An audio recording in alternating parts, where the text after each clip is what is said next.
Olá pessoal, sou o professor Gerson e nesse vídeo eu vou falar um pouquinho para você sobre alavanca. Alavanca,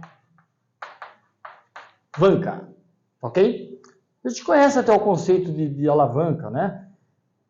Muitas vezes gangorra é um conceito de alavanca. Quando você pega uma ferramenta para produzir, aumentar a força que você vai aplicar num certo ponto, essa é a ideia de alavanca, ok?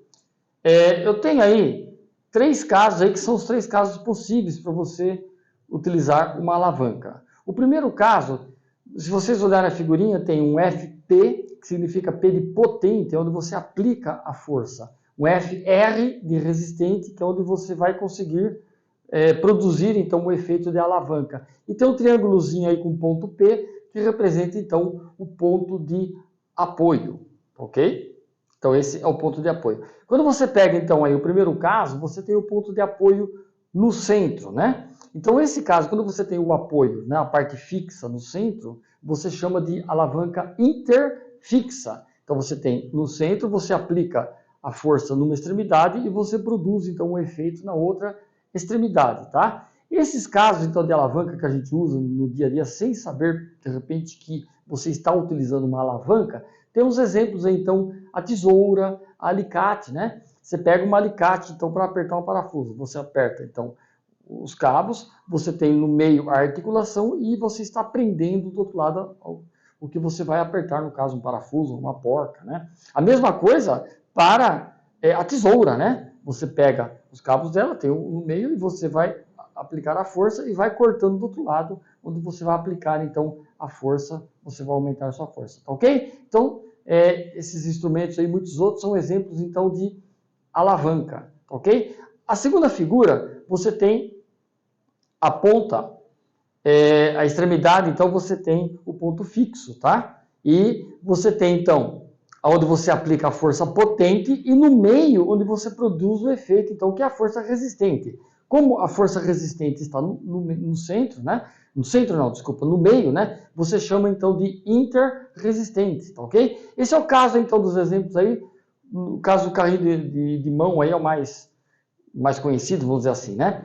Então, onde que está o apoio? Está no pneu que está no chão, né? Onde tem a articulação, então no eixo aí do carrinho, tá ok? Você vai pegar nos cabos, então na outra extremidade você vai aplicar a força para levar o carrinho, e no meio, né, no próprio carrinho em si, é o que você vai levar, né? Seja aí um tijolo, alguém, seja o que for que você vai carregar, ok? Então você tem aí, você aplica a força numa extremidade e você tem então aí onde você vai produzir. É chamado então de alavanca interresistente, ok? E o último caso você tem interpotente, ok? Aí então você tem numa extremidade a parte fixa, você vai produzir o efeito então na outra extremidade e você aplica a força no meio. O caso, por exemplo, de uma pinça, aí é o mais conhecido, tem vários instrumentos aí, quebra-nozes, outros aí, mas a pinça é mais conhecido, ok? Você tem então, você aplica a extremidade, você vai tirar um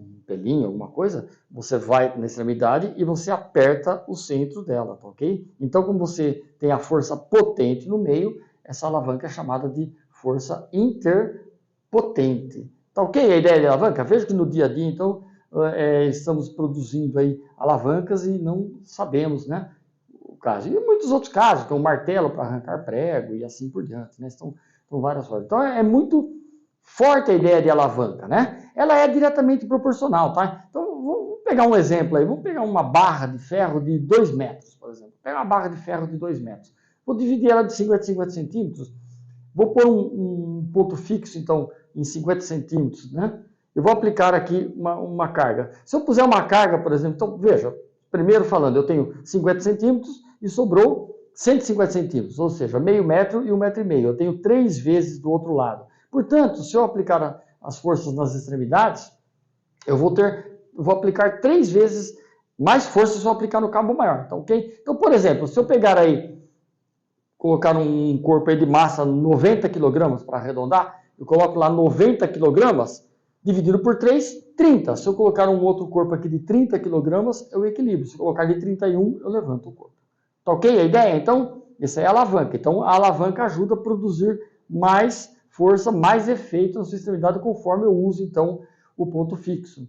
Ok? Essa é a ideia, então, para se trabalhar com a alavanca, né? Mesmo gangorra, se tem, alguém já brincou com criança, né? Você coloca na gangorra, a criança é muito mais leve, o adulto é mais pesado. Se você sentar na extremidade, você não consegue brincar com ela. Então, geralmente, o que você faz? Você senta um pouquinho para frente, né? Como você está um pouquinho para frente, você equilibra, então, a alavanca, dá para você brincar um pouco com a criança, senão não tem como trabalhar. Tá ok? E embaixo tem uma figura aí, né? Que é do vestibular que está aí, né? Tem uma pessoa aí, né, levantando o globo que representa o mundo, tá ok? Aí é uma frase que está relacionada a Arquimedes, ao físico Arquimedes, né, matemático, físico Arquimedes, né? Ele diz o seguinte: me dê uma alavanca e um ponto de apoio que eu moverei o mundo. Então essa é a ideia, então, desde lá pontos remotos, né, que se fala então de alavanca. Essa frase então está relacionada a Arquimedes. Tá ok? Espero ter ajudado um pouco com a ideia de alavanca. Até uma próxima.